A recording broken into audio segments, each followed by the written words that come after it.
할렐루야. 오늘도 새벽 예배에 나오신 성도님들을 주님의 이름으로 축복하고 환영합니다. 함께 이 시간 우리 기도하며 예배에 자리로 나가겠습니다. 함께 기도하겠습니다. 하나님 감사합니다. 저희들을 불러주셔 주님의 자녀 삼아주시고 또 주님의 자녀의 권세로 살아갈 수 있는 힘 주시니 감사합니다. 하나님 오늘도 우리가 은혜의 자리로 저희들 담대하게 나아가 아버지 되신 주님과 깊이 교제하며 주님 주시는 귀한 능력과 힘을 얻는 예배의 자리가 되게 하여 주시옵소서. 감사드리며 예수님 이름으로 기도하옵나이다. 아멘.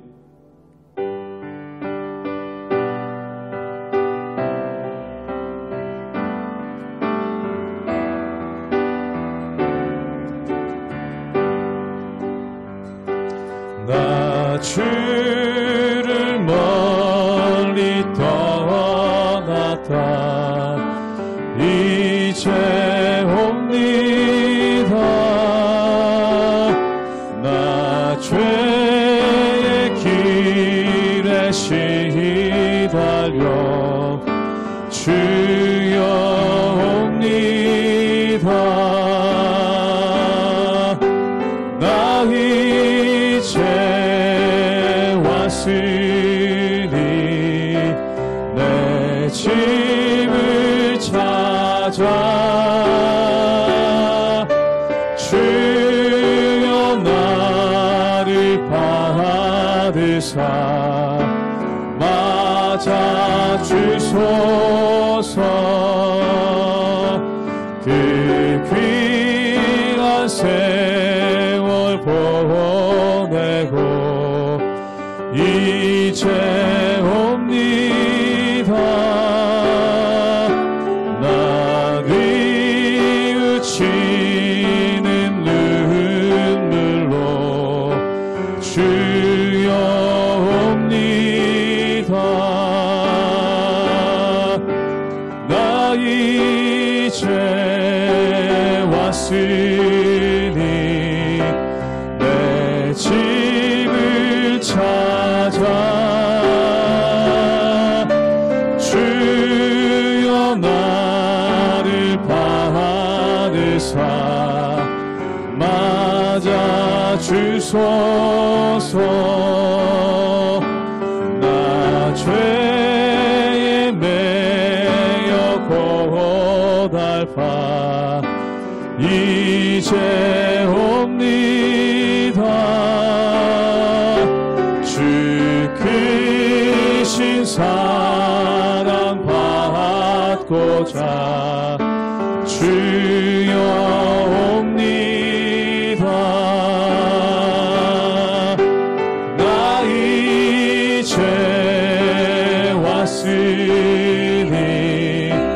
내 집을 찾아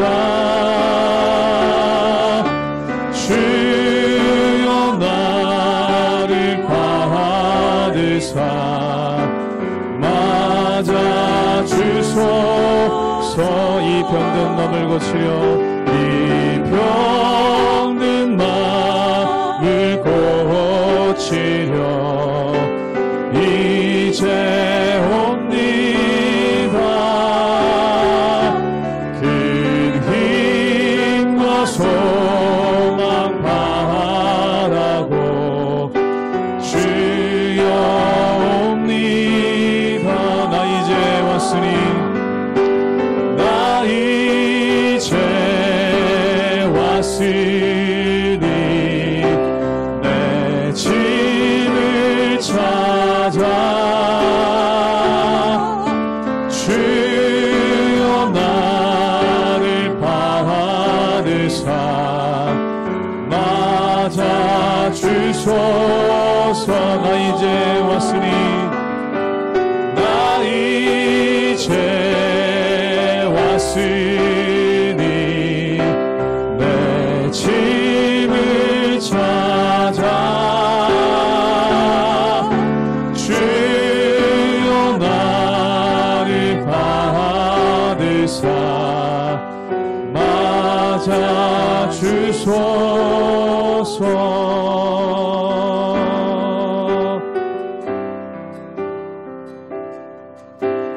아버지 사랑 내가 노래해 아버지 은혜 내가 노래해. 그 사랑 변함없으시 거짓없으시 성실하신 그 사랑 상한 갈 때 꺾지 않으시네. 꺼져가는 등불 끄지 않는 그 사랑 변함없으시 거짓없으시 성실하신 그 사랑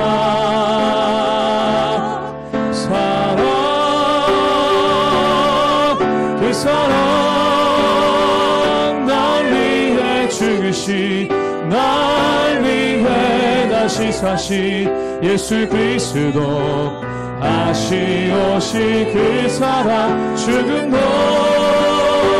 생명도 천사도 하늘의 어떤 권세도 끊을 수 없는 영원한 그 사랑 예수. 아버지 사랑 내가 노래해. 아버지 사랑 내가 노래해. 아버지 은혜 내가 노래해. 그 사랑 변함없으시 거짓없으시 성실하신 그 사랑 상한 갈 때 꺾지 않으시는 꺼져가는 등불 끄지 않는 그 사랑 변함없으시 거짓없으시 성실하신 그 사랑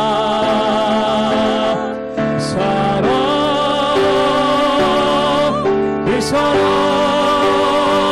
날 위해 죽으시 날 위해 다시 사신 예수 그리스도 아시오시 그 사랑 죽음도 생명도 천사도 하늘의 어떤 권세도 끊을 수 없는 영원한 그 사랑 그 사랑 날 위해 죽으신 그 사랑 날 위해 죽으신 날 위해 다시 사신 예수 그리스도 아시오시 그 사랑 죽음도 생명도 천사도 하늘의 어떤 권세도 끊을 수 없는 영원한 그 사랑 예수.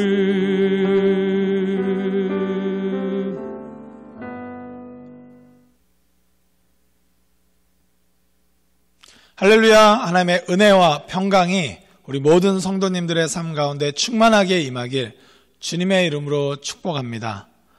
한 사람이 온다는 것은 어마어마한 일이다. 한 사람의 일생이 오기 때문이다 라는 말이 있습니다. 한 사람이 온다는 사건, 그것이 어마어마한 일이라는 것이죠.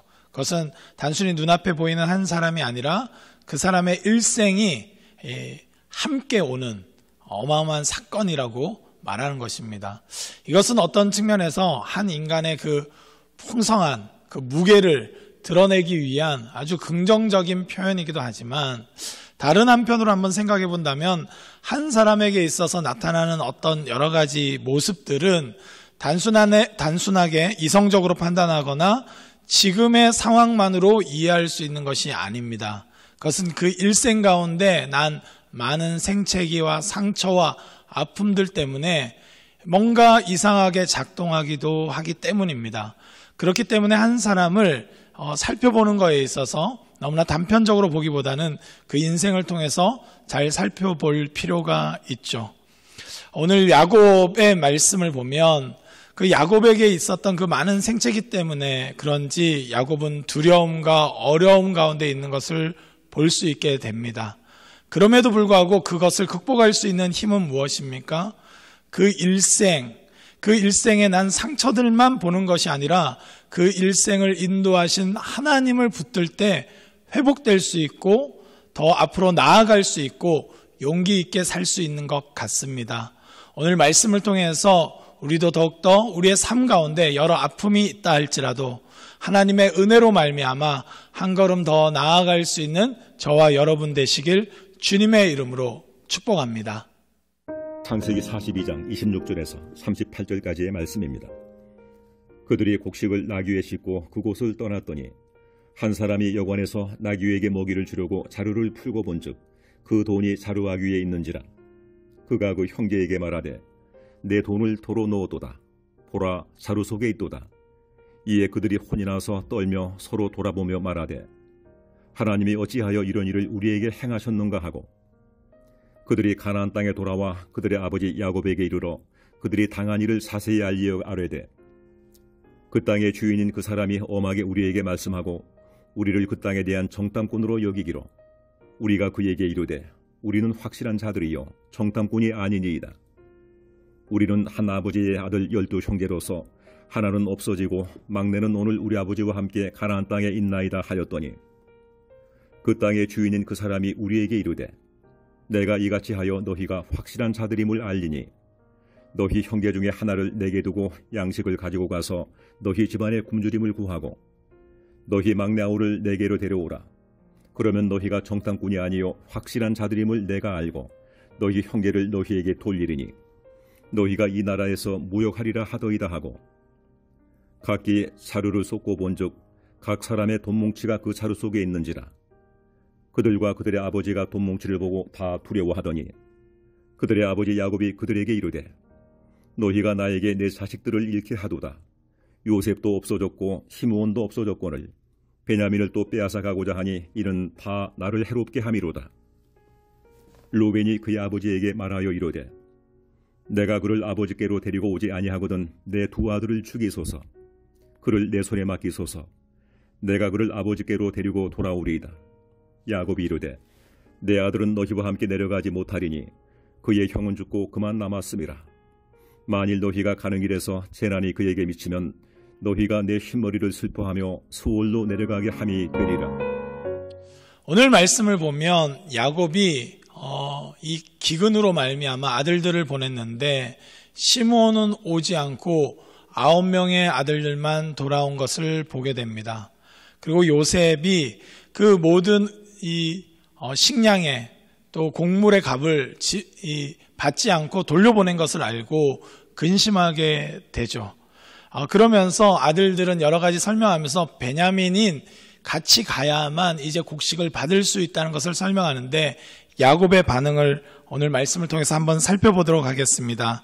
오늘 본문 42장 36절 말씀을 함께 보도록 하겠습니다. 그들의 아버지 야곱이 그들에게 이르되 너희가 나에게 내 자식들을 잃게 하는도다. 요셉도 없어졌고 시므온도 없어졌거늘 베냐민을 또 빼앗아 가고자 하니 이는 다 나를 해롭게 함이로다. 분명히 아들들이 상황들을 구체적으로 설명했고 어쩔 수 없이 그래서 베냐민을 데리고 가야 된다고 말하지만 야곱은 그것을 거절합니다. 한 사람에게 인생에 있어서를 봤을 때 그 사람의 인생에 아픔들이 있기 때문이죠. 야곱은 그토록 원했던 라헬을 얻었지만 베냐민을 낳을 때 라헬이 죽고 맙니다. 그리고 나서 오히려 라헬의 소생인 요셉을 너무나 많이 사랑하고 형제들에게 편애를 느낄 만큼 채색 옷을 입히면서까지 아꼈지만 요셉 또한 이 형들의 보고에 의하면 죽었다는 것으로 결론 내고 아픔을 갖게 되었습니다.